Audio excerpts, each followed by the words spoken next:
Thanyam government higher secondary സ്കൂളിൽ ലോകകപ്പ് kick off മത്സരങ്ങൾ നടത്തി. ലോകകപ്പ് കാൽപന്ത് കളിയുടെ ആവേശത്തോടൊപ്പം ലഹരി വിമുക്ത വിദ്യാലയം എന്ന സംസ്ഥാന വ്യാപകമായ ക്യാമ്പയിൻ ഭാഗമായാണ് ലോകകപ്പ് കിക്ക് ഓഫ് മത്സരങ്ങൾ നടത്തിയത്. ബ്ലോക്ക് പഞ്ചായത്ത് അംഗം സിജു പുലിക്കോട്ടിൽ ഫ്ളാഗ് ഓഫ് ചെയ്തു. പ്രിൻസിപ്പൽ, പ്രധാനാധ്യാപകൻ, അധ്യാപകർ, രക്ഷകർത്താക്കൾ എന്നിവരെ മത്സരത്തിൽ പങ്കെടുത്തു. സമൂഹത്തിൽ വേരൂന്നിക്കൊണ്ടിരിക്കുന്ന ലഹരി മാഫിയയുടെ വലക്കണ്ണികളിൽ നിന്ന് കുരുന്നുബാല്യങ്ങളെ രക്ഷിച്ചെടുക്കുക എന്ന പദ്ധതിയുടെ ഭാഗം കൂടിയായിട്ടാണ് മത്സരം നടന്നത്.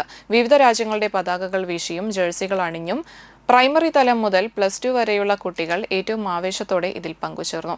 സീനിയർ അസിസ്റ്റന്റും സ്റ്റാഫ് സെക്രട്ടറിയുമായ ജയ്സൺ മാസ്റ്റർ പരിപാടികൾക്ക് നേതൃത്വം നൽകി.